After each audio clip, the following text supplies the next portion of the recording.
Hello, everyone, and welcome back to the To It KO podcast. I'm OG Albina. I'm joined by my co-host, King L5.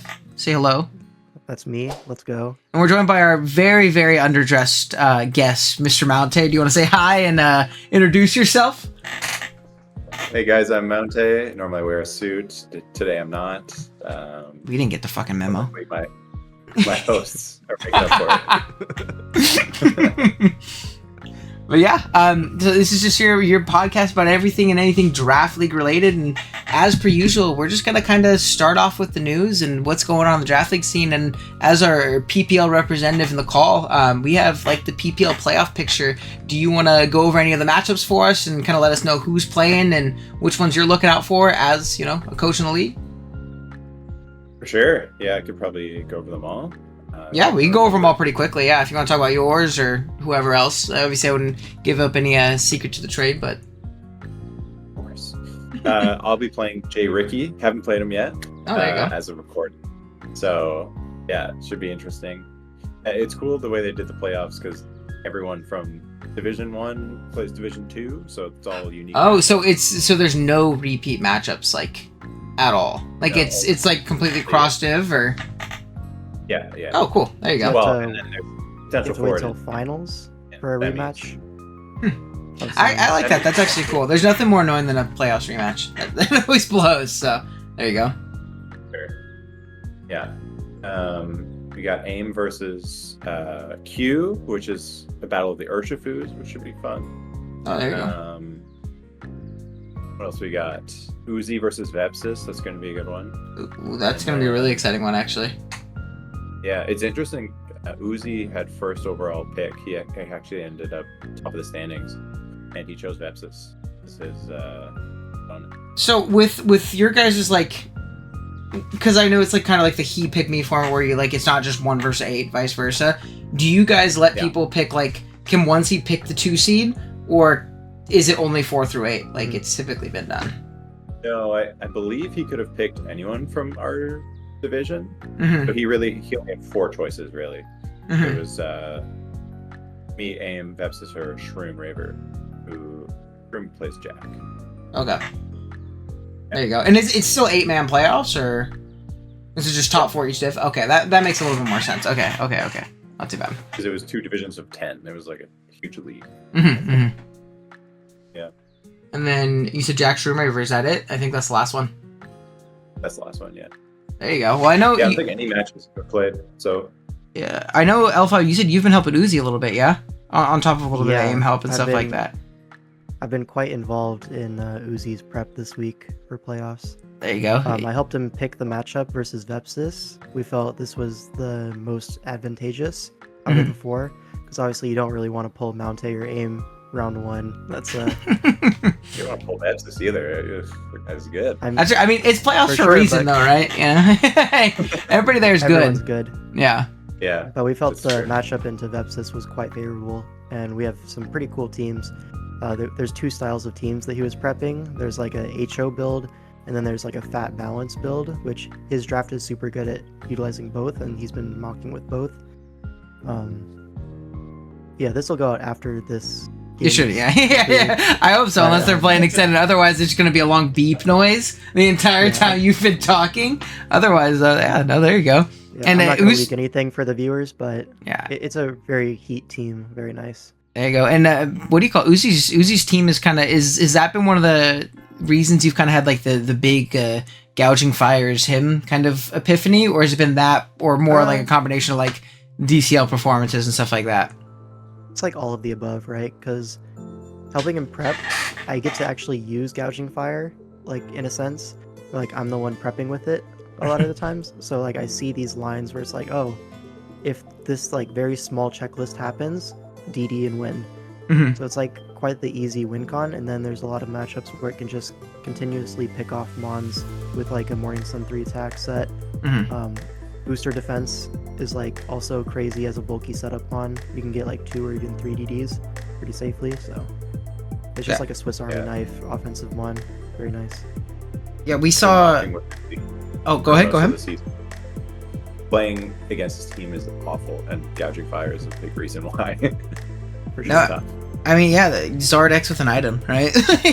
but like considerably bulkier, right? Unless I'm not remembering the stats right. I mean, it kind of is in the sense that you can just. Zard is very fat. I mean, Zard is fat, but like you also have like the item versatility. So like I guess in a sense, I don't know. It depends on the matchup and stuff like that. Either boost your defense or you should like boots. And on top of like Uzi doing well with it, we talked about it. I think in the last episode, it like super smoking in DCL because they moved it down to like 15. Another game we'll talk about in a little bit, just briefly. Viz just won UMPL. With like gouging, like it was like gouging Wake Sun. It was like a herder like Sun offense team, but gouging smoked that finals game. I mean, like it really didn't have to do anything to the team other than get like 30% off on a couple things, and then he set up a DD and the game was over. I don't know the matchup either. I don't know if there was maybe a little bit more counterplay than was showcased in the game, but I was just watching it before I got into this call and absolutely smoked through with it. So definitely a mom that's definitely on a pretty darn big come up. But looks like we have some pretty cool PPL playoffs matchups, but we also have a little bit of DCL playoff matchups or playoff projections and things like that we're potentially going to talk about here. I have the standings on screen if you guys want to pull them up as well. L5, I'll let you take the lead. It looks like you guys are doing pretty well. You and Aster, Infernal Armory. Yeah, so this doc is only updated up till week 5. Mm-hmm. We're recording this in the middle of week 6. So by the time this comes out, week 6 will have completed. But as it stands right now, Infernal Armory is 2nd seed. We're actually tied in differential to Band Chasers, although they have 2 draws instead of a draw and a loss. So obviously they're going to take 1st seed for now, and we're going to be following pretty closely. And our last 2 matchups are like Trickavai and Cabal. So Trickavai, we're probably expected to beat them, and then Cabal, it should be a close game. Obviously they're 3rd seed right behind us, so that'll be a pretty impactful game when it happens. Yeah, right into week 7, moving into playoffs too, which is pretty interesting. Yeah. And then one thing to note, Trickavai in 5th, if they're able to defeat us, they're currently up 2-1, but it is early in the week still. If they're able to beat us, Saturday. then Walkers is probably the easiest week 7 to have if you go by the standings, right? They're like double negative almost. So you'd expect them to win that week 7, and then their playoff chances all of a sudden look very nice. So yeah. Nature's Madmen will be fighting for that slot potentially. Yeah, we'll they would goes, basically, or I guess no, they're both 2-1 too. Yeah, I was gonna say if Nature's Madmen, they just have to win twice, but no, they're tied. So it'd come down to differential if they both won, and neither can really drop one, or you're just screwed, right? So. Now Madmen does play against Nightclub, which is again one of the easier matchups if you go by the standings. And then they have the Thieves, but I think Nightclub and Thieves on paper are harder to defeat than Walkers maybe. Mm-hmm. And it looks like Walkers are also on a 3 series loss streak too. They're not doing too hot. They tied their first 2 series, it looks like, and then from there it's been a little bit of a slippery slope. Yeah, coming off a 1-7 into having to face the number 1 seed this week. It's tough, yeah. And I'm sure both of you know too, like from Team Tour experience, depending on how they've gone, you get towards that end of the season, your team's shit in the bed. It's kind of hard to rally the troops and get them to go for one final win in the last week. You know, people are kind of checked out at that point, might throw together a little bit lesser of a build than they would if they were one of the guys fighting for a playoff spot. So that's definitely tough. Yeah, but looking at it, there's a lot of teams that could make a playoff run here. I think anything from Thieves up have really a strong chance of making it if the last 2 weeks go their way. But we're just gonna have to see how it shakes out. Yeah, it looks pretty darn close.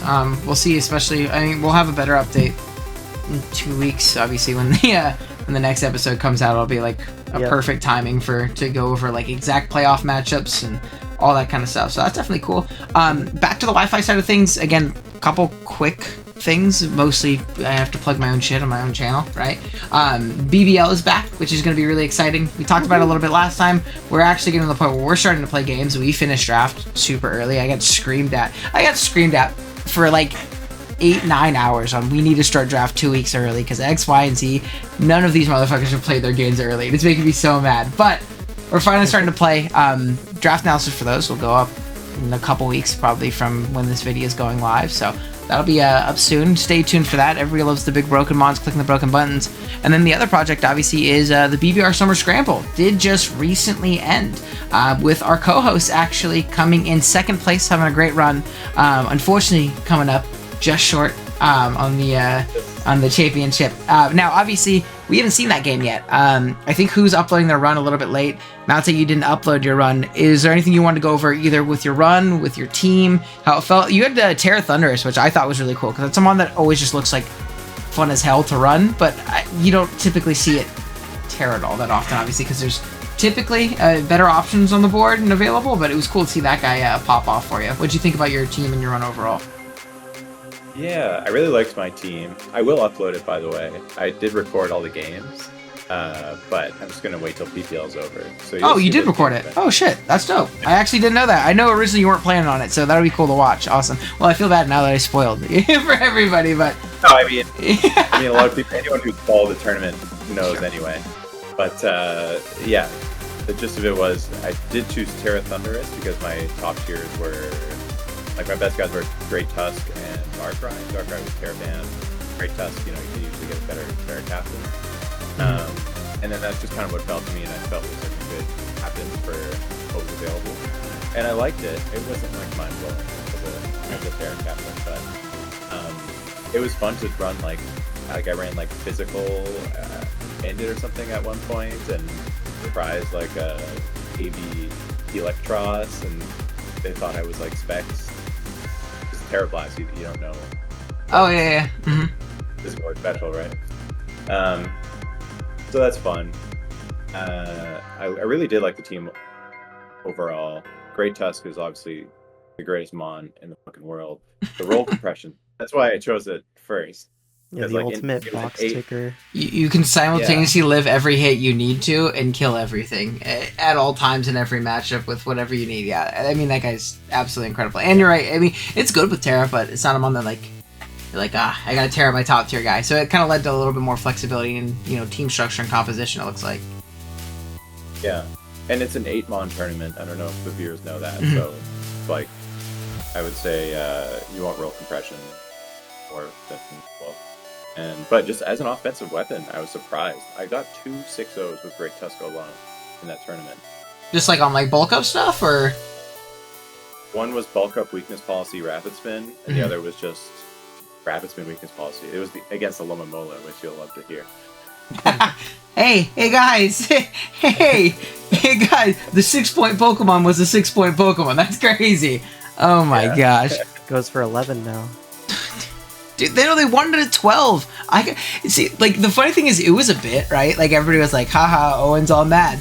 I was all mad because I legitimately had like 4 people in my DMs, like 8 little subtle comments in the channel chat, like, this fucking idiot put Aloe in 6 points. What's wrong with him? Like, and they were like, wow, I would have drafted that double in round 1. Like, it was insane. I think Fran did really well with it. They made, like... Did you? Oh, you played Fran. Oh, see, there you go. That's the fucking... There it is. I guess we found it. Yeah. So, Fran made it. That's actually beautiful, because I know it was not coming at all. I know in brackets it didn't come, or in pools it didn't come, besides the last game. And they told me, they're like, yeah, I brought it so you couldn't say some shit that I didn't bring it in any of my pools games. And I was like, all right, cool, I respect it. And then when they bring it in, oh, beautiful. Divine Justice. I'm here for it. But the Who game, how did that go? I thought Who's team was really interesting. They beat me in top 32, by the way, as well. So, like, I have a little bit of experience building into the team. I had a ton of trouble with the matchup. And it was a much bulkier build. I wouldn't say it's like, this is stall, but it was definitely a more, like, super balance-oriented team. How did that feel playing in Gen 9? I mean, we don't really see that kind of playstyle very often in this generation. Yeah, I didn't hate the matchup necessarily, but it was tough to know what to expect, because I know he was running a lot of, like, max defense Ogerpon. Max defense Ogerpon. Yeah, he brought that, I think, against me. I don't know exactly what his spread was, but he was, like, super bulky with helmet. And that wasn't a huge factor in the matchup. It did get up spikes. But otherwise, he really brought some good prep. Brought, like, Choice Specs Rotom and Choice Band Karachi. And so I went into this matchup thinking he was going to lean more on the bulkier side of things. And then his other 4 mons were very bulky, and they were able to just switch it and take hits when they needed to. And yeah, honestly, he played really well. Prepped really well. I was like 1 flinch away from winning. If Darkrai had flinched the Terapagos, we would have won. or if he rapid spun, because I was actually mirror on Darkrai to counter the Ogerpon that comes in to revenge me. But it also would have worked on Terapagos if he had gone for rapid spin into the Terra Starstorm to KO. But he told me after the match he was like not quite fast enough for Terapagos to always outspeed a Darkrai, so he didn't go for it. Oh, okay. Backlash. He kicked my ass though, honestly. Like, he played really well. So. Yeah, from what I saw, like, and what I've seen in the serve, obviously they've been talking about that game a ton. And who's playing in D League? They got accepted in a D League, and they were saying that they had like they super grind out the matchup. Like they said something like a 5-page prep doc. They were on a mocks after mocks, so it's cool to see the hard work play off. And good run to both people. I'm hyped to see them upload obviously their side, but it's cool that you're uploading yours, so that'll be a lot of fun. And it was cool to run a tournament like Wi-Fi wise. It was also kind of a little bit more towards the standardized showdown rules. I will say too, I just like last summer when I did the same thing for Scramble, and I ran free Terra preview, I didn't get one complaint about the Terra format. So I think that's interesting, right? Because we never see this rule set in Wi-Fi, like ever. It's usually like, I can be this type on these, set, lower tier Pokemon. But I mean, we had all the big guys running around here. We had, like Terra Ogerpon in that matchup, but we had, about standard allowed. I don't think we allowed anything super broken. We might have been a little bit more conservative with like the Terra bounds and what was allowed, but it seems like people enjoyed it. So I at least plan in the leagues I run in the future, like BBL right now is free Terra preview, with also Terra Tax finally implemented into BBR is going to be the same thing in January. So it's definitely cool to see, and fun tournament for sure. And then we also have summer seasonal finals. L5, a little bit more on this guy than I. Who are our two players? What are we looking at in particular? Yeah, so this is going to be PZZ versus Habada. Again, two of the really top tier players in the SV format this year. Both of them with really strong tournament results overall, so it's not surprising to see them in the finals. What is surprising though is that PZZ has drafted a round 1 Terra Belly Bolt and still managed to make finals. Does he also have a Terra Greninja? Who's to say? Stop looking. He does, but yeah, a round 3 Greninja is super rare these days. So managing to get that kind of like counterbalances the Terra Belly Bolt first overall. But it's a really interesting team too. Like, this is like I don't mean that in a bad way. Like, this team's obviously it's good. It made it really far. It's just a really interesting team. Obviously you have the round 1 Belly, but Meowscarada, Gren, back to back. I mean, not that you can't draft the two. They do, function very differently in a lot of matchups, but both fast offensive darks. And then we have Lando, which I also haven't seen do super well this gen too. Non-Terra Crown, which is another interesting guy. So pretty cool team. And then Hab has broken Terra's Rude. Yeah, and if you look closely between the two finals drafts, there's 5 dark types. So there you go. Dark spam is a very dominant type in this format. Yeah, especially Zarude plus Roaring Moon. That's like really, really strong dark spam. And then Meowscarada Greninja, also one of the greatest dark spam combos you can really get. So maybe there's something to be said about that. And big Sableye. Dark spam is the future. I actually really like Sableye too. I think he's just an annoying like dickhead mon that can kind of bail you in certain situations. I know in Scramble, Kaz was using Sableye, and it came to I think like 3 or 4 games out of his entire run, which is a lot considering you didn't play that many games, especially for a mon that's not seen as great, Yeah, one thing to go over real quick is that this is like kind of funny for a little controversy, a little bit silly goose. But so this is something relatively new in Smogon tournaments. There's actually a top 16 redraft. And what this aims to accomplish is, for the general, like everyone enters, there's going to be some draft pools that are stronger than others, right? And so you're going to end up having some drafts that are really strong and some drafts that are relatively weak, just based on who is in them. And so this is aiming to kind of like curb that a little bit for the top 16. However, in the redraft, we had multiple players just hard trolling. Like, I know one person at least got banned because it was super egregious, like 1-pointers round 1 and round 2. And they were like, okay, you're just actually throwing the draft as a protest for having to do a redraft. No shit. Wait, who was that? Is it like a name I'd recognize, or? I don't remember the exact name of the guy who did it. I don't know if you'd recognize it. But, Viva la Resistance. I'm here for it. I actually don't care about the redraft. I get it, but that's funny as shit. That's crazy.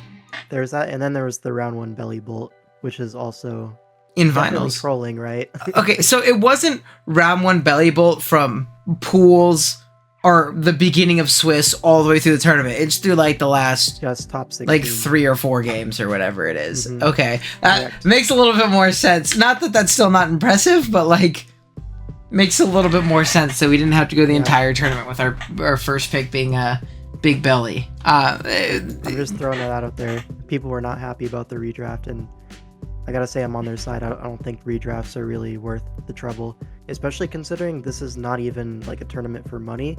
This is a tournament for qualifying for the tournament with an actual prize in it. So like at that point, do you really need a redraft? Isn't the playoffs of the qualifier tours functioning as the redraft itself? I think it's just a little bit too much to Good point. realistically do and have everyone be happy with it.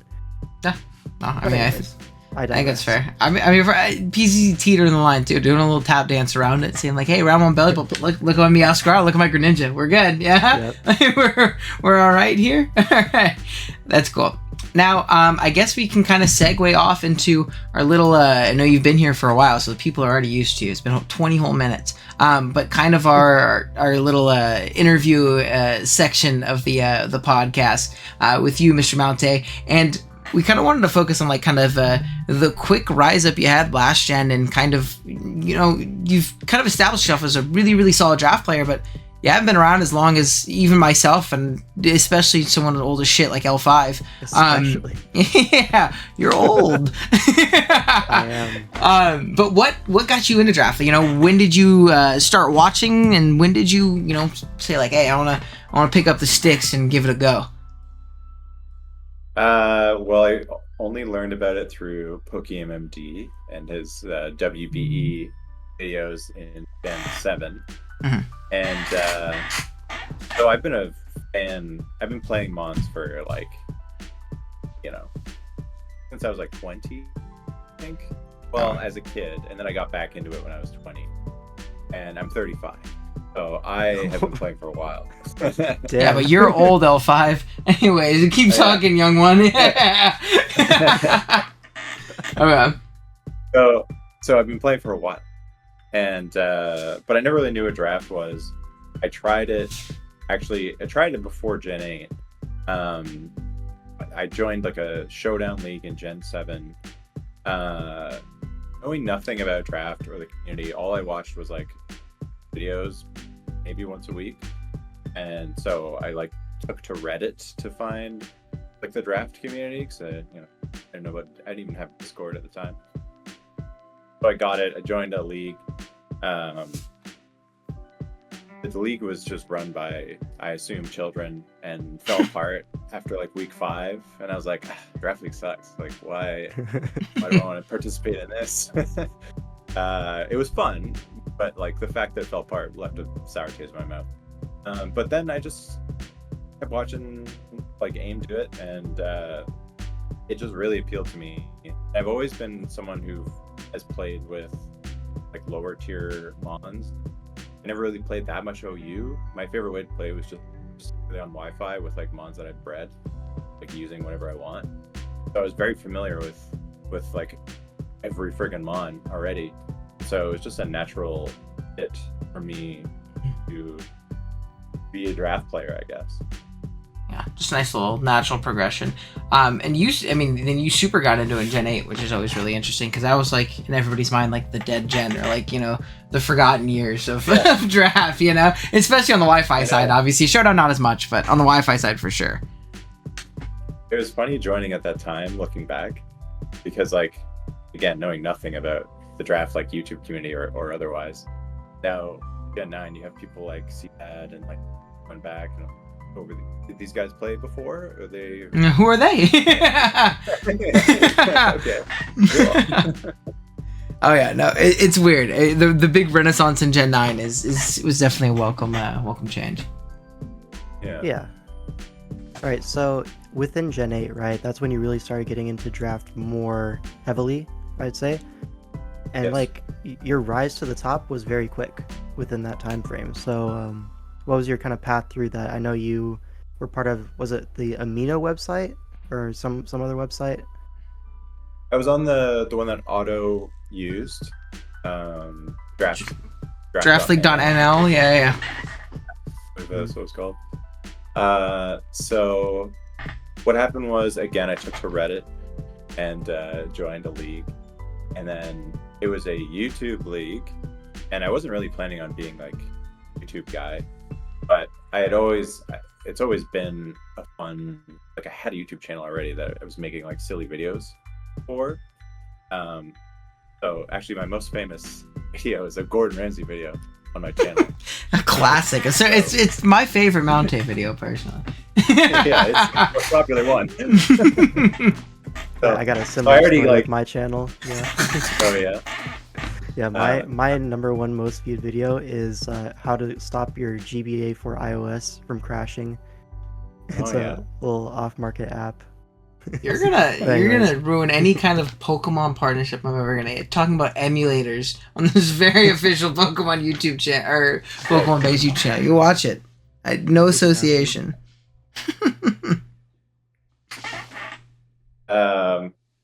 Anyway, I just joined this league off Reddit. I ended up winning it, and then I think so. The way it worked on the website is you had like your own individual score.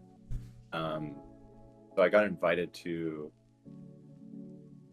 Ben's League, Pokemon All-Star Cup, which at this point there was a new thing on the website where you would like actually rank the league based on the participant, and his aim was to have like the first like 5-star league on the website. So he just like seeked out guys who had like high scores, and I had already done another tournament at this point prior to Pack, and did really well on that as well. So my score was pretty good. He was like, "Do you want to join this league? It's for YouTubers. You were in it, Owen. How we met." Mhm. And then I think I got noticed through that, and then I don't know. Did you win that first season of Pack? I don't remember. No, I lost in finals to Sven. Oh, did you? Okay. Yeah, I remember.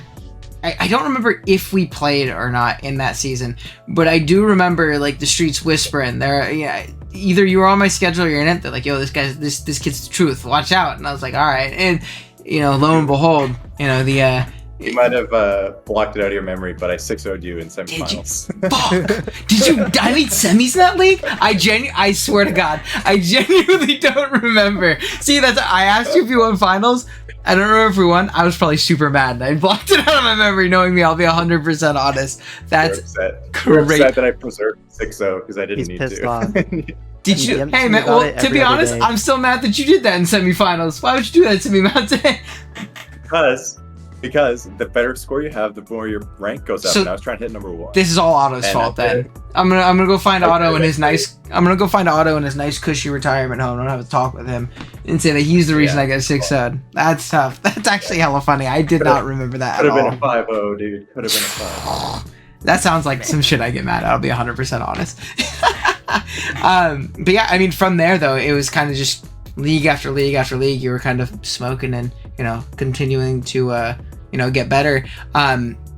I guess we kind of answered the next question we had for you was how long you've been playing competitively. Was it when you kind of got back into Mons? You said when you were 20. Was it just mostly I think- smoke on stuff, Wi-Fi stuff? It was, like the start of Gen 6, I started playing Okay. again. X1. There you go. I mean, because I was a child when I first played. But, played a bit on Smogon. Never, like, took the ladder super seriously. But, yeah, mostly just played, like, Wi-Fi games, honestly. That's weird because most people like that I know, like most of my friends who play draft, Kurt, all these people that I've been playing with for years, they all started when they were in like high school, middle school, like super, super young. I was the same way. I mean, like I played Mons as a kid, casually for fun. And then I got to like that 12, 13-year-old age. It was like, I very explicitly remember the last game I got was Black White. I was at Target with my mom and a buddy, and I was like, "Yo, mom, buy this shit." Shh. and she bought it for me. I like hid it under my seat and thing, played through it, loved the games. And I was like, all right, you're grown up now, no more Mons. And I stopped playing until I think the end of high school. Got into college, was trying to play college baseball, didn't work out, and I was like, damn, I'm bored. Like, I ain't got nothing to do no more. Like, this is, being an adult sucks, so I'm gonna go play Pokemon. That's how I got in about the same time. I think I was like 19 when I started playing, like, competitively, and I got right into draft right away. But yeah, it's always interesting, because usually you hear the opposite. People kind of gradually moving the way up, as opposed to diving in at, the point where you got to start paying taxes, which is always interesting. But, yeah, definitely cool. All right, so a question we had for you. So I know in the past you said the answer to this. What is your favorite Mon to use in draft? Is it still Blastoise? Okay, Blastoise is like my childhood favorite Mon, and I do really love using it. I don't know if it's like my favorite. It's up there, but I was thinking probably Zeraora is my favorite Mon to use. I only used it once, and it was obviously Gen 8. Not around anymore. So sad. But the Mon's just so fun. Like, well, it's like Dragapult, light. Anything that fast, anything that fast is bound to be good, unless your name's Electrode. Electrode is a beast. What are you talking about? Okay, I love all gens Electrode, like 6, 7, even 8, like that, like budget flying check, for like 2-3 points. Fire. I've tried to draft him like 3 times this gen. Like, I so bad. I hate him so much. A genuinely terrible Pokemon. I can never find an excuse to bring him. Huh? Which is he lost one of his screens. Did he lose a screen? Which one was it? Was it Reflect? Why would they do that to a Pokemon like Electrode, by the way? They went to Scarlet and Violet, and they're like, all right, let's tone it down a little bit. This guy, I'm tired of people getting so much value out of their 4-point Mon. Somebody at Game Freak. Somebody at Game Freak plays too much Oras draft or something. I don't know. Or Usum or whatever. But favorite Mon in general, then? You say it's probably Blastoise? Yeah. There you go. Now, obviously, we talked about you started in Sword and Shield. We're now Scarlet and Violet right now. And to me, at least, the Mega games almost feel like night and day. Like, they feel very, very different. Do you have a preference to one versus the other that you've, played in multiple gens?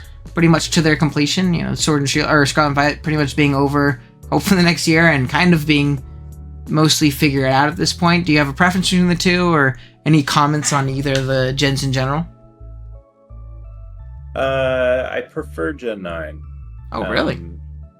Yeah, I like Gen 8. I think I've realized though, like doing team tours, when I've basically become like Gen 8 guy. The past 2 that I've done. Like, I want to be playing Gen 9.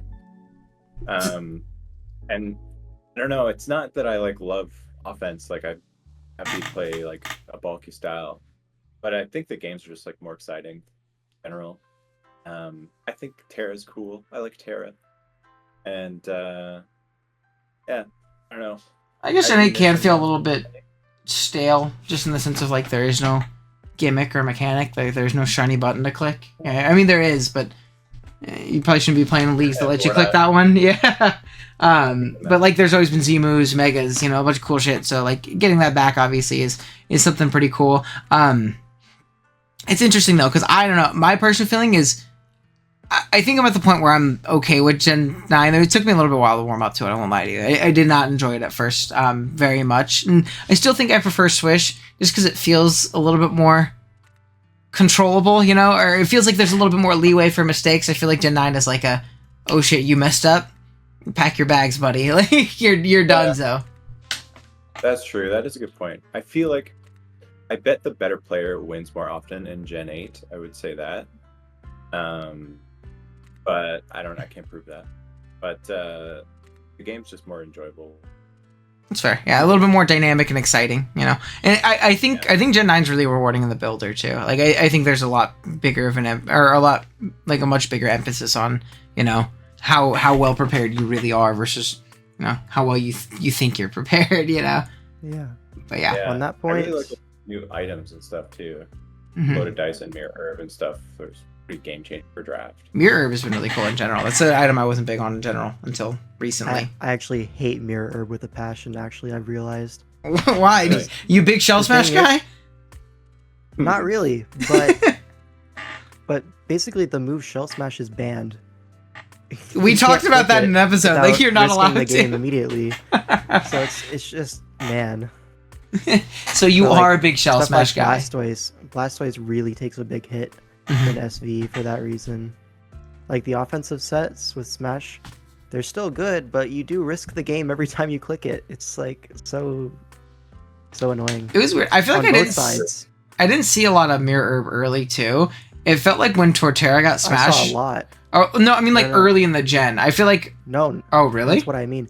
Oh. Yeah, when we had things like Terra Volcarona running around in DPL, like the first DPL season of SV, Mirror Herb was so common as a Volcarona response. It was like every game almost.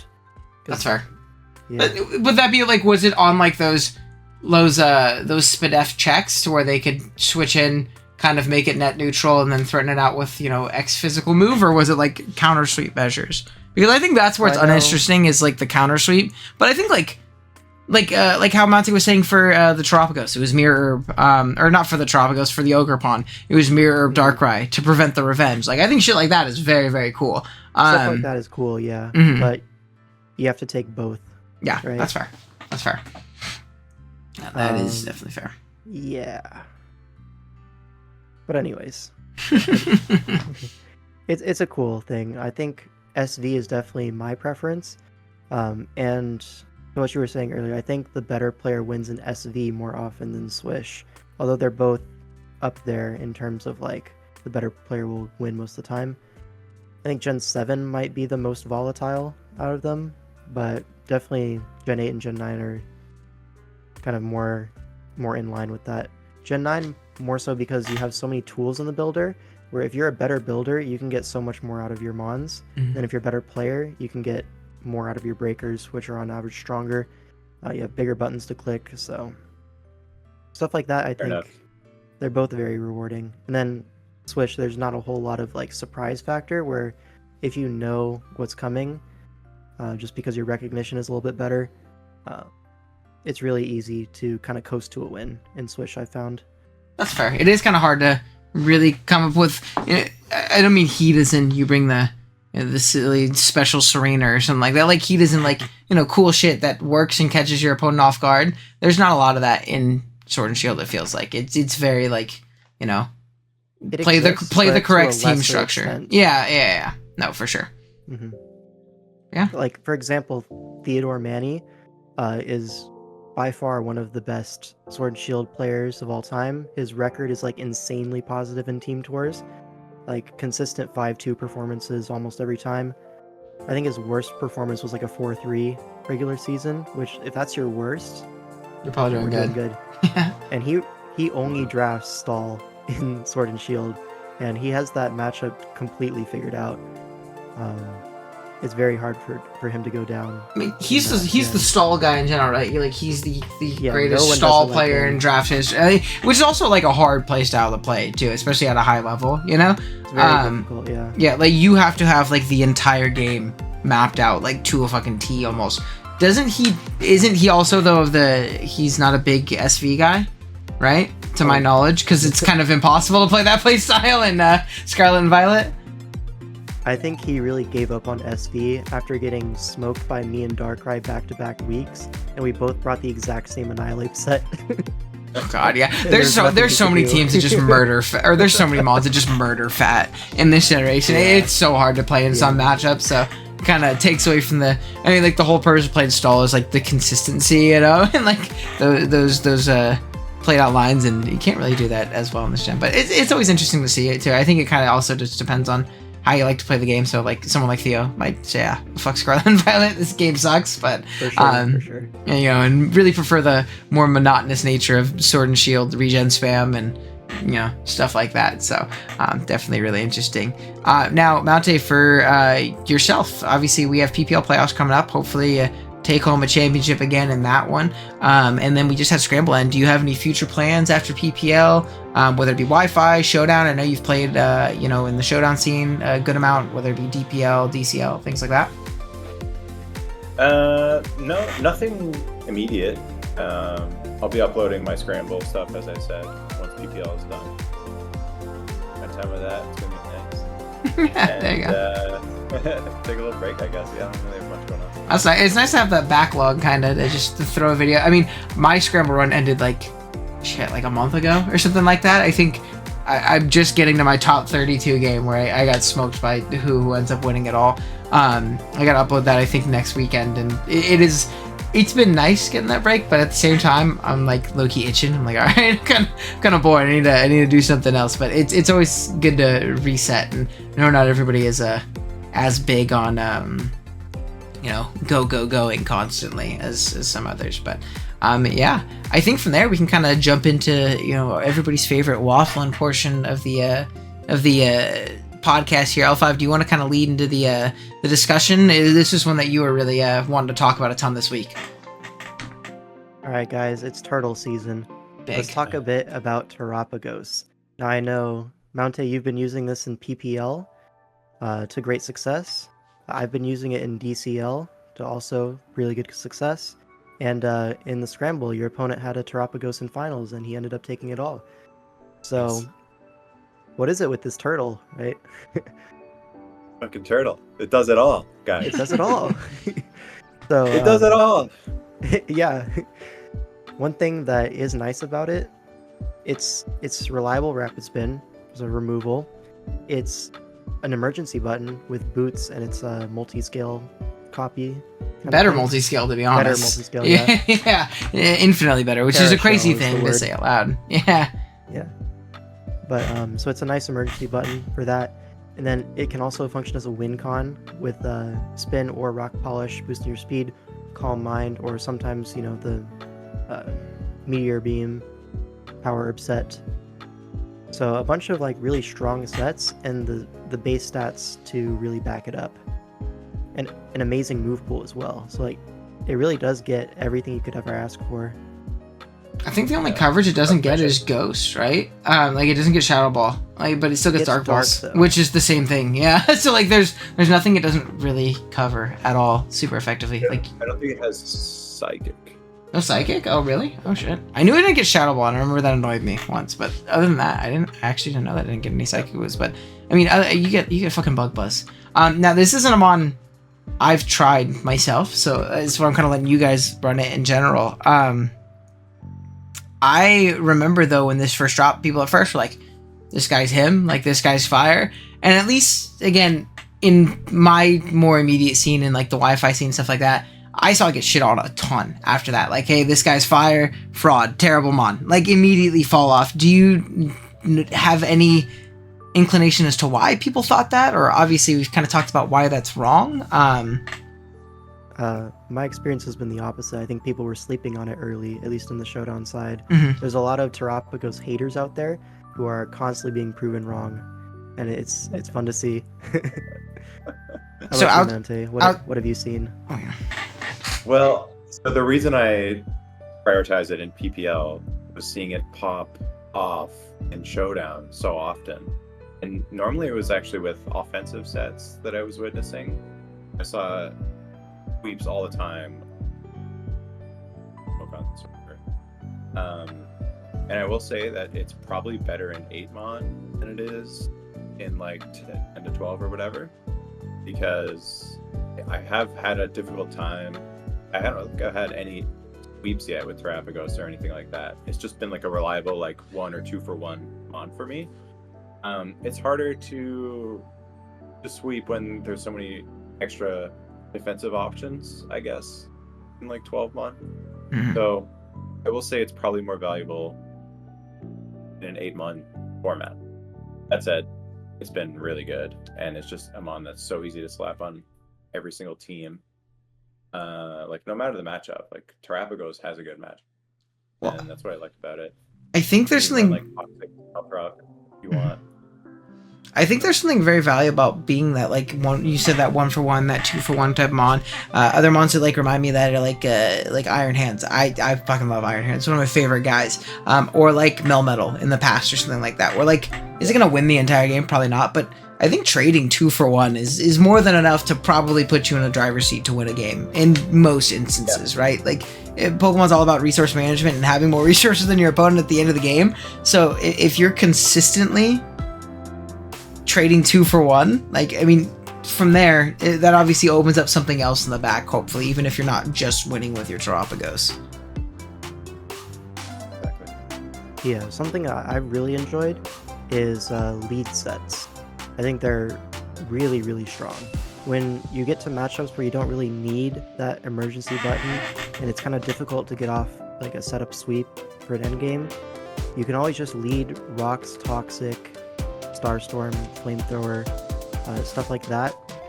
And I did do this in, I think, week 3 or 4 of BCL. Basically, my opponent had a Ting Lu, and so immediately I'm like, well, this is not going to sweep, right?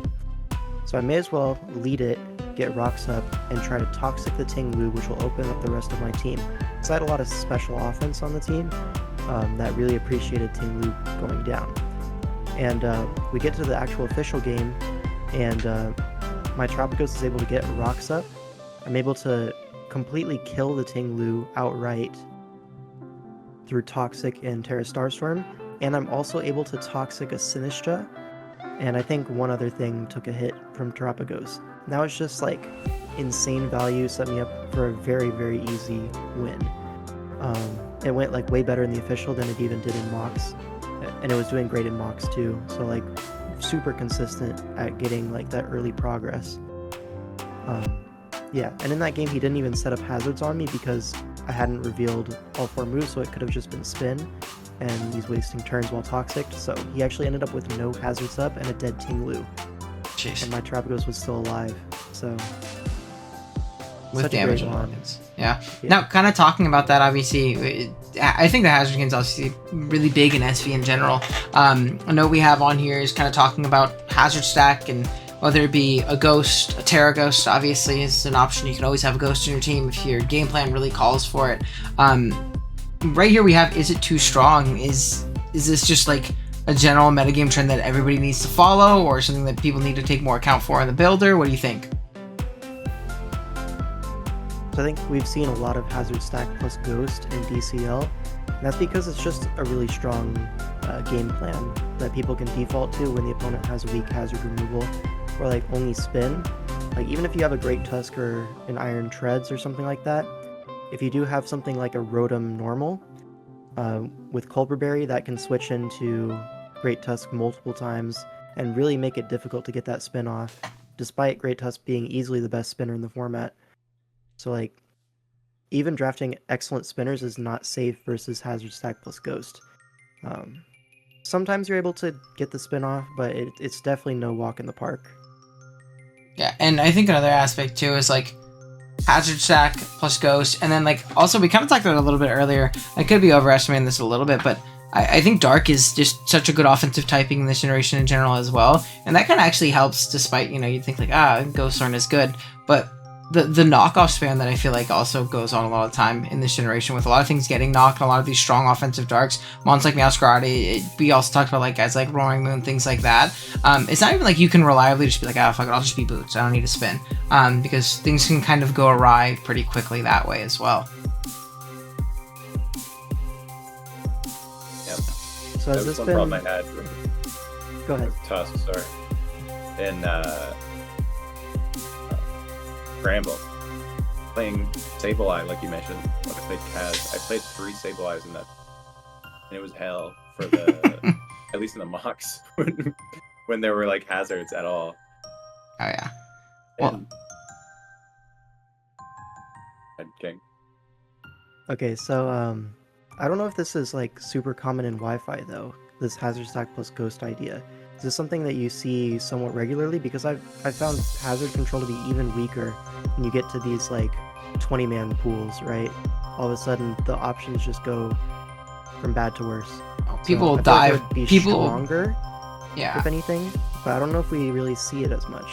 So we saw it a lot in Scramble. I can say, that's why I lost in top 32 to Who. I mean, you played Who as well. I played like double spike. They were fucking Spikes Ogre, Spikes Tinglu. So no matter what I did, they were getting up the layers on me, and my team just had a really tough time spinning into Drifblim. Another low tier ghost, right? Like I just couldn't ever position the spin off into it. I kind of built. I remember again, it's Blunder in the Builder. Obviously, it's the reason I lost. I was like a really offensive like Lumdon fan, because in my head I'm like, okay, if they're not sap, if they're wisp, I can always 2-hit KO it and then get a spin off later, blah blah blah. But they were sap, and then I was screwed. I couldn't kill the Drifblim. I couldn't get the spikes away, and while they weren't really immediately threatening me, I just kept taking damage, and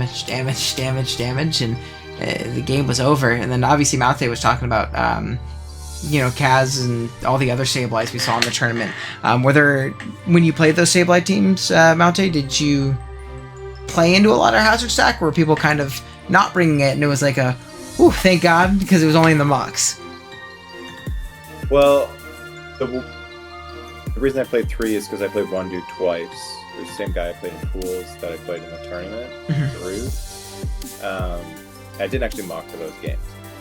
Well, I mocked myself, which is one of the keys to my success, actually. I should have mentioned that earlier. You and Amel. Whew. 2 goats. Yeah. But I did do mocks for the Kaz game. And, it was a pain in the ass, obviously, right? Because it was really hard to reliably spin when there's a Sableye. And I had to run, like, Play Rough to cover Air Balloon Sableye, which is a pretty good switch into Tusk. So, yeah, stuff like that. It's just essentially a Drifblim at that point, right? Same kind of idea, right? Yeah, no, I mean, and a lot of these spinners do kind of show, even the more offensive ones, there's like the better consistent ones, Great Tusk, Iron Treads comes to mind. Really, outside of that, is there any like great spinners that always can get a spin off in a lot of matchups? Not really. I mean, I draft all the time this gen. I love Tentacruel, but even then, there's not a lot of matchups where I feel comfortable getting a spin off with my Tentacruel, just because it's not fucking strong. It's not threatening anything.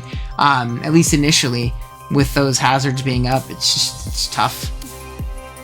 Terapagos is pretty good, by the way. Back in full circle, big turtle. It's turtle season, baby.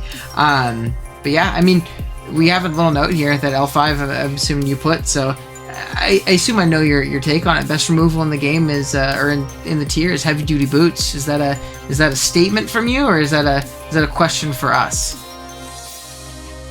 So it's kind of a question. I'm curious to your thoughts on this, because I've seen a lot of talk about how removal is kind of a waste of time. Why would I spend a turn getting rid of hazards when I can just attack? This is something that you hear a lot from Pokémon himself. I know this is something he really believes, is that removal is generally not a big deal. He's won tournaments, or not tournaments, but leagues with no removal. So that's why he believes that so strongly. I found this to be shaky at best. I think having no removal at all is definitely going too far in that direction. I think you always want to have at least some option, be it like Court Change Cinderace, or like one of the elephants, Terapagos, even Tentacruel. Just having a Tentacruel on the build forces your opponents to, think about that in the builder, force them to bring their ghost when maybe they wouldn't want to block spin. I do think that offensive defoggers, while they're very rare to find, are always a good option to have on your draft. Stuff like Hawlucha is something that I'm always seeing the praise of. I think bulky Hawlucha is like super slept on, has really great resist this gen. Dark Spam, obviously we talked about, that dark resist being super valuable. Speed tier is great, and it gets defog, and it can't be blocked by Goldango, so there's no way to block a Hawlucha defog. That's something that I used in a tournament towards the beginning of the gen, and I really enjoyed Hawlucha in that. Just having that removal as an option is super great. Other options for that are like Braviary, Drifblim, stuff like that. Not a whole lot out there, to be honest. So in these like bigger pools that you're drafting in, not everyone's going to have removal. And while I don't think you need to go necessarily super out of your way to get removal, like there's definitely some merit to just bringing boots when you need to. I do think it's probably better to have something rather than having nothing. So again, I'm curious what you guys think. Yeah, Mountaih, you go first, because I also have a few takes on this, but I'm curious to see what you think about it. Yeah, no, I 100% agree. I definitely disagree with, like, just don't have a removal option. I feel like you just limit yourself so much. You're gonna want to run boots on all your mons every week, you know? It's so limiting. It's way more limiting than just having a guy who can move hazards on your roster. IMO. So, yes, you can win games without removal, but I don't think you can make a very consistent team unless you're Pokémon MD. Like, I don't think you're going to be winning championships very often with a team with no hazard removal, especially when people notice that and they just hazard stack against you every week. That's the obvious strategy, and like it's very hard to counter that if you're literally not running 6 heavy duty boots.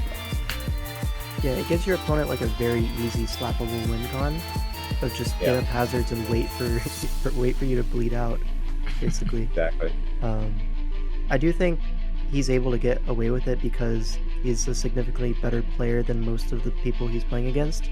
So there's a little bit of a player diff there, where maybe the issues don't appear as strong as they should.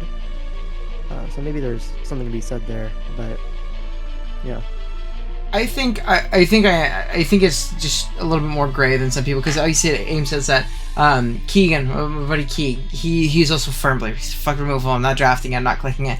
I do agree, and not in the sense that you don't ever need it, because I think that's not true. Like in this most recent BBR season, when I made semifinals, I hated my team, and I think part of the reason I hated it was because of the lack of like any removal option that wasn't something terrible. Like I think I had removal. I had Glamora, which doesn't count to me, and then I had like Talonflame, which is also not a good mon to me. Like I also don't like that guy, and games felt really, really tough. I was running 3-4 boots consistently in matchups, and my builds felt really clunky because of it, not very fluid. But I also think something I would have done differently if I couldn't get something good removal-wise. I'm not going to slot a shitty guy on that isn't good at removing to remove. So I think you have to like recognize what's actually going to be able to get away hazards on a consistent basis, opposed to what's not. And just having on your team doesn't mean you're ever going to actually get it off. You know, a good player's going to see like, okay, like have fun trying to spin. You know, have fun defogging with this terrible mon that you have to bring. But yeah, obviously, you know, don't want to be limited in the builder, and you know, therefore limited in the game itself, and having some kind of option is probably a good job. And I guess it kind of shows that maybe Wi-Fi isn't taking as much of advantage of it. Maybe it's more so like a recent thing we saw in Scramble, but I think I draft pretty subpar removal pretty often, and until this most recent season and in the Scramble run, I didn't get punished by it, to be completely honest with you, up until recently. So maybe this is something that's kind of people are figuring out organically and naturally and things like that. So, yeah. Mm-hmm. One other thing I just realized or just thought of is the fact that Rapid Spin is such a good move. Like it's not like you're wasting your time by clicking Rapid Spin. You're getting a speed boost and you're getting damage. So defog, I could see the argument for. You're usually not gaining anything besides hazard removal, unless they have screens up.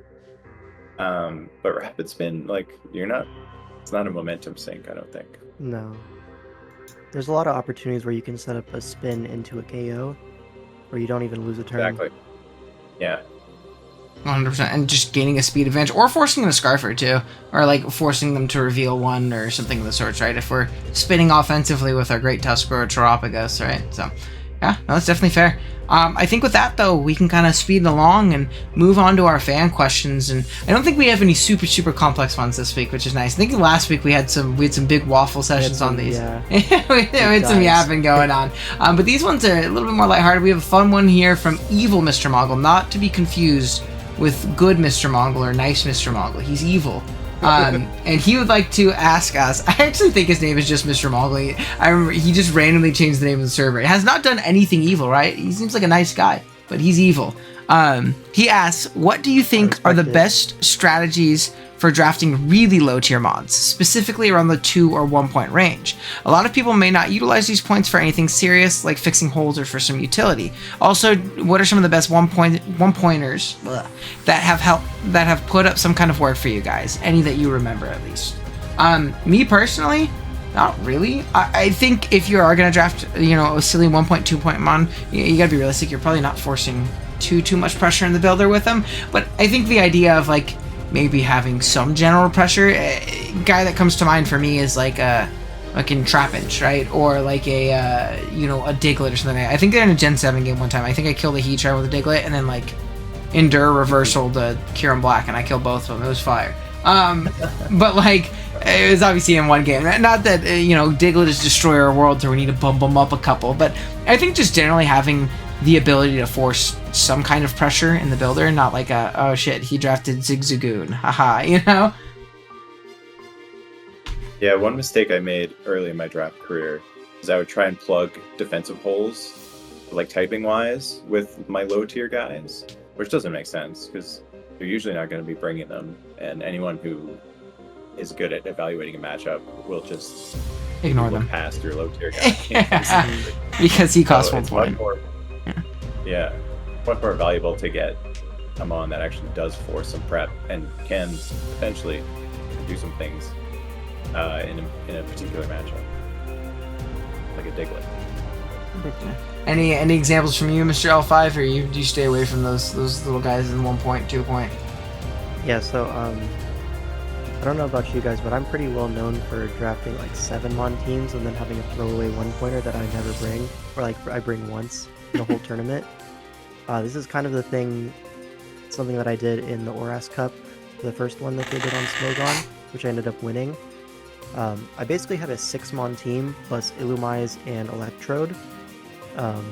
So Illumise I brought twice into some of the fighting megas, Gallade and Metacham. I believe I brought Rocky Helmet, Thunder Wave into both of them. And then Electrode I brought 2 or 3 times. I brought one Life Orb and then a few Aftermath Rocky Helmet kind of sets.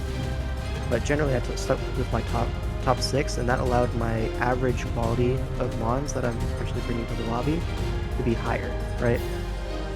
Because if you spread out your points evenly into 8, just for sake of argument, the average 6 mons that you're bringing are going to be less good compared to I'm really concentrating my points on these main 6, and if something has a bad matchup, I'll bring one of my like low tier mons, being Electrode and Illumise, which are still bringable, but they're never going to be like completely carrying the game. So that's what I kind of look for, is something that's bringable in a certain niche matchup where one of my main guys is not having a great matchup. Like, I really don't want to bring, say, my Amoonguss, because it gets taken advantage of by everything. Then I can bring my Electrode for a little bit more offensive pressure, some static, some Aftermath, Rocky Helmet. I'm a big proponent of Rocky Helmet and stuff like that, so having a good Rocky Helmet user like that, I found Flying Resist to be particularly useful as like the 1-pointer kind of 2-pointer kind of thing. They tend to be better than other 1-point like defensive holes that you can plug. Like, for example, you can usually get Ampharos for pretty cheap, like all the way down 1-2 points. I think in some draft boards it's up to 3 points now because people draft it so often, but it's usually very cheap. You get your like Carbink is a great flying resist that doesn't have a whole lot of weaknesses that it shares with maybe other roadblocks to flying types. So there is that. Other than that, a lot of times my 1-pointer is just something that is not going to come to a game. And I know it's not going to. I'm not going to try to force it. Like, there was March Madness 2018, which was the first major tournament that I won. I drafted a Furfrou and brought it to 0 games, and I think that was definitely a correct choice. Hey, that Furcoat goes crazy, like, man. 2 points or something, maybe 1 point, and I was like, maybe they'll just prep for it. That's something I also look for, is like something that maybe will force some prep. Mm-hmm. I've considered drafting things like Slacking to force protects. I never actually did, though, because that's silly. Yeah, I mean, I do think are we like actually something like a Lowland Golem is a nice 1-point trapper kind of mon? Yes, I love that guy. I'm not a fan of Trapinch and Diglett because they're just too slow and too weak, too frail to really get much use out of. But Alolan Golem with the Scarf can like really reliably trap a lot of steel types. I know we ran that in DPL Season 4 alongside a Mega Pidgeot, and we brought it into a Heatran matchup, and that was very cool. That was very awesome, very epic. So like getting that low tier value is like pretty rare for me, but Flying Resist, maybe a niche trapper, something that isn't going to come very much, but if it does, hey, it's all good. Yeah, Alolan Golem was a good shout. I actually forgot about the guy. I love drafting that dude with a team that like appreciates the steel type either being trapped or forcing it into a fucking shed shell or like some random Wakan for your shitty 1.2 point Alolan Golem. So fire. Oh, the amount of Celesteelos I've gotten 60% off on. Let's go. That's my guy. So I'm super here for that. I saw a game on stream recently too where when people like submit games for me to watch on stream and stuff like that, and some dude got like fucking 3 with his Trapinch, which was pretty poggers. I think he played like, it was like double Dark Glow King, and he brought like Sash, and he killed one, got brought down to Sash, killed another with First Impression with like Terra Bug, and then killed the Glow King from full. That was fire. But moving on to the next one. I know L5. One more thing. So another thing that I've seen actually have some success is like the snow abusers alongside a chilly reception mon or something like that. Like I saw G King plus Beartick be like an actual big threat in a certain matchup. Or was it Slowking? It was some chilly reception mon. Yeah, those are the two options, huh? But then like Alolan Sandslash. They've been watching Wi-Fi because that shit's everywhere on Wi-Fi. No, hey, there's always Sandslash one guy who drafts the Slowking plus it. The Sandslash was drafted in DCL and got like 4 kills in one game. So that was actually pretty funny to watch. That super niche attacking option that kind of relies on weather, but you have the weather, so may as well just have that 1-pointer that takes advantage. Right, we can move on now. Yeah, no, for sure. Next up, we have Hunky here asking one that I know you said you had an answer for. I don't actually really have any outside of the one that you were gonna say. There's not any that come to my mind, but actually no, I do have one. What are some quality of life improvements you'd wish Showdown would implement outside of aesthetics to improve Draft League experience? So obviously not like I want full-on animations and better sprites, and what makes the game easier and more enjoyable, because I think that's one of the reasons the Showdown is obviously preferable to Wi-Fi, is it's easier to set up and get going, but it's also just lots of quality of life things you don't have to worry about on Wi-Fi. Is there anything that comes to your guys' mind?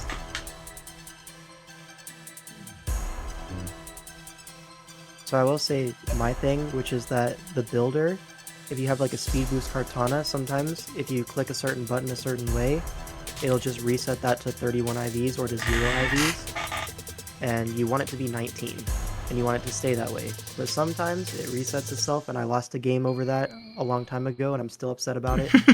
So I just think if you manually change the IV on something, it should remember that and just hold it forever. It should never reset. That's agreed. I forgot about that. Do you have any Mountaih? That's like super annoying for me.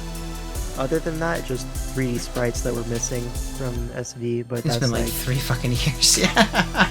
2, but yeah. Is there anything for you, Mountaih? This is more of a niche question. I know a lot of people when they're on Showdown they aren't as worried about like this kind of stuff, but is there any that come to mind for you? I think I have one. If you don't have any, I don't think I have one. No. I think the one that annoys me, and again, I don't even know if this is like, it might even be user error on my end, to be completely honest, but one feature that I love that they added was like the kind of like the uploaded database thing. I'd be doing that shit all the time, because whether it be like for my Wi-Fi leagues and things like that, or whatever X League I'm taking mocks for, I'm out and about a lot. In going and finding the Pokepaste, copy pasting it so I can do it on my phone, or I forget to post a paste somewhere on my laptop, so I can't use my laptop to mock unless I rebuild the whole team, is mad annoying. So being able to just kind of like tie it to your account, super fire, but they always like filter right to the top of all your shit. So there'll be a game I played like 3 weeks ago at the top of my builder for like a ton of time, and then randomly it'll like stop refiltering to the top. I'd love for them to just like stick in place. I don't know if that's even like possible, or again, it could be user error, but I think that it really, really annoys me. Or I've started plenty of mocks, or there's even been games where I've been like, they're more casual leagues and things like that, where I started a game like with the wrong team because it like put my team from the week before at the top of the builder for some reason, and it like auto selected and I just pressed accept to the challenge or something like that. So I would love for that feature to maybe be a little bit more fleshed out. But Yeah, unless we have any more, we have one more fan question for the day. I think this is a good one from, dude, I don't know if I'm pronouncing this right, Aga, one of the two, AAGA. But their question is, as competition in draft continues to improve, how much weight should be put into having support from other strong players for prep/battles compared to yourself? So basically, how much of it should you be putting on your own shoulders in order to continue to improve and get better on top of, or other than, your buddies who might be, really good at the game or etc. And as you guys have, played team tours, also have friends who are also very good at the game, but are good players yourselves. What do you think that balance looks like? I think you can get away with playing alone, but you're always gonna be better if you have friends helping you out, I think. I didn't mock with anyone for a long time, and I think it makes a big difference when you actually have other people give you the reps, and then also to give their input as well, because you're never gonna think of everything. At least I find there's always something that someone brings against me in a mock that I'm like, oh, I didn't even think about this. And that shit happens all the time. So definitely I see a lot of value in it. Do you think that it has the potential to stunt personal growth though? If is there a level of too much support, in your mocks, to where if you're getting too much help from, X friend, Y friend, and they're kind of carrying a little bit in the builder, do you think that stunts personal growth, or do you think it's just overall a net positive because of, you're probably absorbing that information? I don't know. I haven't been really in that position, but I would think that if you were just relying on other people to do like most of the work with the builds and stuff, then if you're trying to improve, that's not a good approach. But if you're just like in a team tour and someone's building your teams for you, then it's whatever, I guess, if that's what you want to do. What about you, L5? What's your take on this? Do you have anything different to add than Mr. Mountaih, or about the same? So I know for sure that when I prep with help, my builds are stronger. Like, it's just, it's simple math. More brain power, better builds. That being said, I haven't really played anything individual since last year. I've only done team tournaments this year. That's a decision that I just made because I didn't want to burn myself out. I really wanted to try hard these team tournaments because that's what I care about. That's what I enjoy most. But yeah, being able to do mocks with teammates and then getting like a little bit of input here and there. Usually in team tours, you'll build your own team and then people will give comments, or like you'll incorporate some discussion into your builds. But yeah, just having that pressure to perform for your team leaves me to try harder, do mocks. I never mock for individual stuff. Like, nah. You're never going to catch me doing that. But for team tournaments, absolutely. I'll do 10 mocks a week if I want to. Yeah. I think in general, people get better a lot faster when they're in that group environment of everyone collaborating. Now, Mountaih, you were on my team for one team tour, and then you were on Trick-of-Eye for another one. What was your experience on Trick-of-Eye, if you don't mind me asking? Because I've never actually teamed with them, because of course I've been captaining my own team the whole time. Yeah, I like those guys. They were definitely like in there grinding every week, supporting the team. So nothing but good things to say. Yeah, well, I think that's also like a big thing, right? Is like, it always depends on the environment. If you're in a team tournament situation and you're like, no, I don't like taking mocks, or I want to do it on my own, it's probably not the right play. Like, you shut up and listen, and go grind out, because it doesn't just affect you, and also the other guys that you're playing against are probably running those 10 plus mocks per week to really have that matchup down.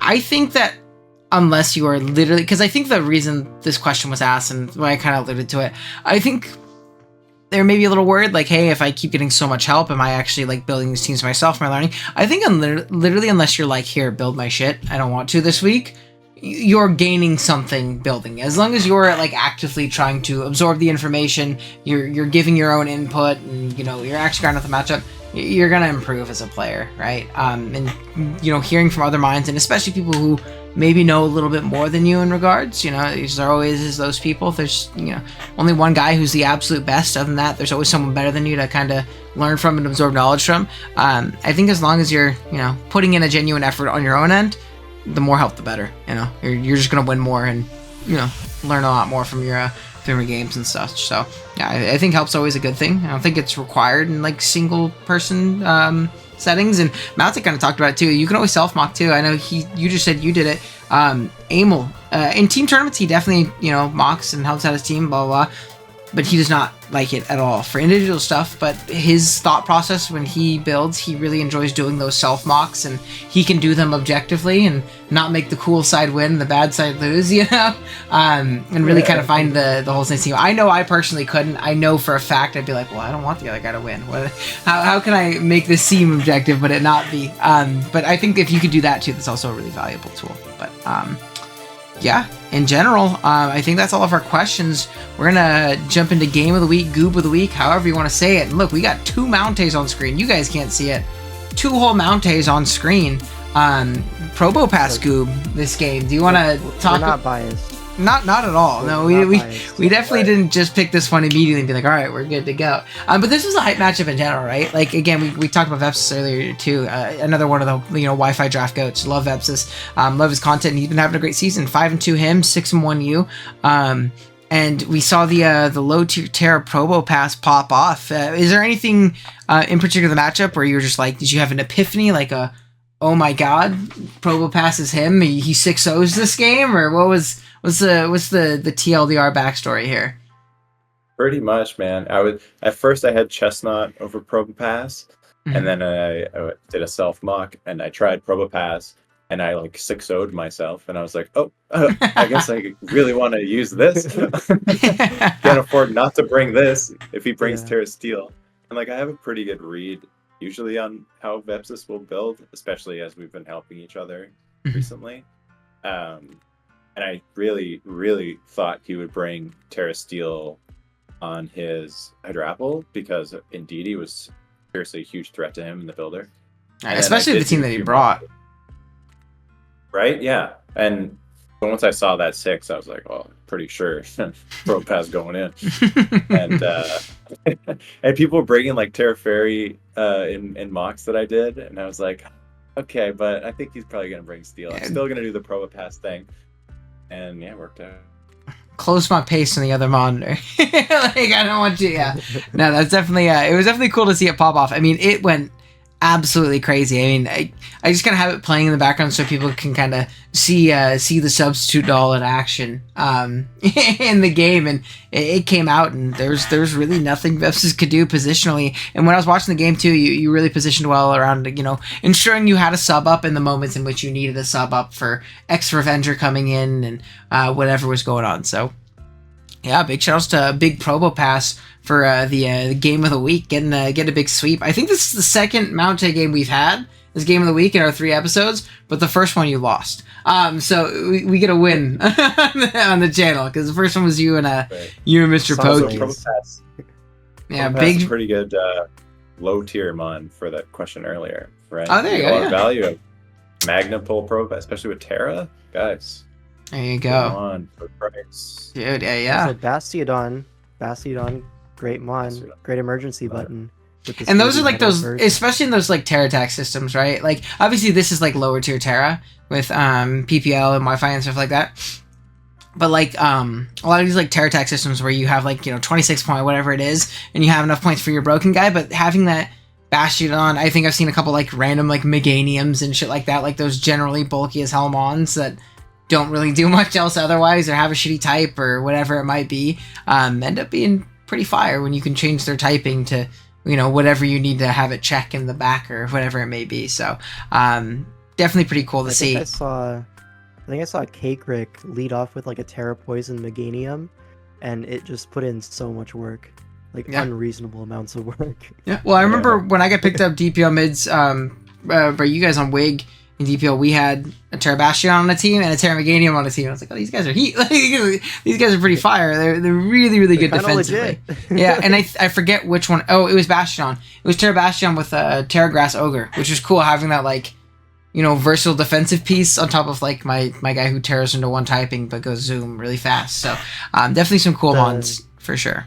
The Bastiodon was on a Terralatios build. Yeah, it was Terralatios. My bad. Mm-hmm. But yeah, definitely a pretty dope mon and a pretty dope performance there, getting the sweep there versus Mr. Vepsis. Again, another very, very solid player. So, but yeah, we can move on. I don't know your experience with Generation 3 Draft League, Mountaih, but that's what we're talking about next. And Smoke's doing their ADV Cup, which is cool, right? Like, it's more Gen 3 or more cool events. I think last time we talked to Rizzo, I think my one thing is, like, I think there's more Draft League metagames you guys can touch on and things like that. They're doing ADV, which is pretty cool. The only issue is their 19-point tier allowed Suicune and Jirachi in Generation 3, and it doesn't sound too crazy, obviously, you think about it from the context and lens of Generation 9 and today, but I'm sure L5 will tell you and attest to it as a guy who's played a little bit of AV himself. Those guys are broken. Very, very broken. So Kaz has kind of run this event called Emerald Open for a few years now, and it's actually taken off quite really big, really popular tournament considering the format. Yeah, and so it's kind of like through his efforts almost alone, a Gen 3 draft has become almost like not even like solved, but like there's definitely a metagame forming, right? Mm-hmm. And stuff being figured out all the time. Every year the tournament gets better, bigger, and then you have like the Jimothy Cool effect of like everyone's playing ADV now, just because that guy has been making some really quality videos about it, and he's got the personality to match like funny Australian guy, right? Can't get much better. Is he Australian? I think he's Australian. I think so. Checks out. Expert research done here on the 2KO podcast prior. But I really enjoy his videos, and a lot of other people do too. So Gen 3 has seen a massive boost just from his uploads. People are really getting into the tier. It does help that it's like the best OU gen ever, arguably. So most balanced, etc. Mm-hmm. Not a lot of like super strong mons running around. It's all pretty tame. And so then that kind of translates into more people interested in the draft side. And then he runs a few other Gen 3 things. There's the Classic, I think it's called. Yeah, so that's his league he runs. It's it used to be 2 generations, but it's 3 now. It's called the Hoenn Classic. And originally it was Gen 3 only league, or like Hoenn only league. So it was Gen 3 and Gen 6, yeah, which are his 2 favorite formats. He's a big Oras guy too, Kaz. But last season and then this season, we're actually starting draft for that tomorrow. He had it in Gen 7 as well. So it's like a 3-generation league. You play a bunch. So yeah, lots of Gen 3 from Mr. Kaz though. And I know Owen is like somewhat active behind the scenes, helping him out in those tournaments for Emerald Open. But so I've been told that they've tried Suicune in the past in some of these events, and then they've tested Suicune and Jirachi immensely in like behind the scenes. So what can you tell us about that? So I'm not too privy on Rachi. Just with my general knowledge, it seems like it can be very, very overwhelming, especially with the typing and the move pool and how versatile that thing is and how much lower the general power level is. I mean, I'm sure you guys can see. Obviously, it's an old gen, right? 18 points kind of makes sense. Metagross, Salamence, and then Raikou is like largely considered to be like the best mon in the format. But then in 17, we have Skarmory, Snorlax, Celebi, 16, Milotic. So the power level is a lot lower. Having a Pokemon as bulky as Jirachi, with as good of a typing as Steel Psychic is in old gens, especially like before the Steel type, defensive nerf that happened in Generation 6, I think, is pretty incredible. And then Suicune was actually tested, I forget which Classic season it was. It wasn't an Emerald Open, it was in a Classic season. And we do 2 draft pools for ADV because it's not as many Pokemon, obviously. And both finals teams had a Suicune on them. they were very broken. I'm not 100% sure on this, but I mean, I think the teams just dominated throughout the season too. It's an incredibly bulky mon, incredibly strong too. Like offensive call mindsets are really, really good. It's all what they run in OU sometimes, and especially in like Gen 4 OU, which I play a lot of Gen 4 OU for fun on the side, and Suicune's annoying in that gen, much less in Gen 3.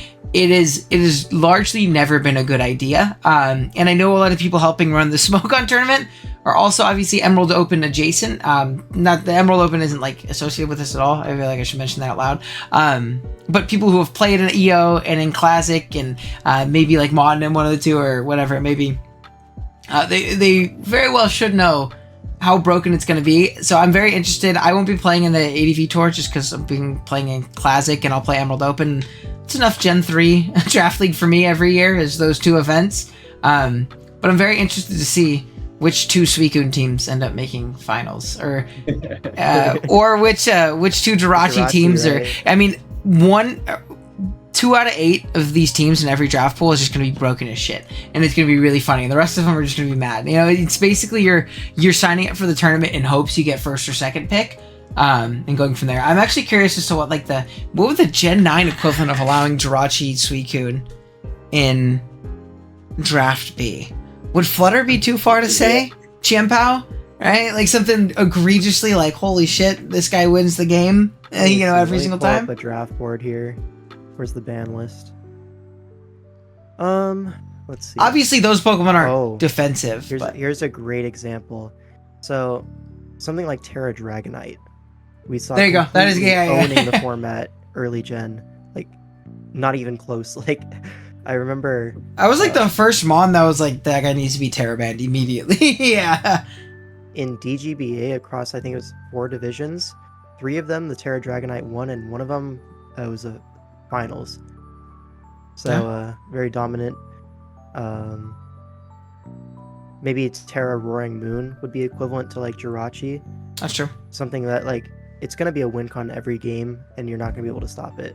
Mm-hmm. Just that a was matter so of broken in testing for DPL. I people were telling me, by people, I'm gonna put him on blast. It was Veno.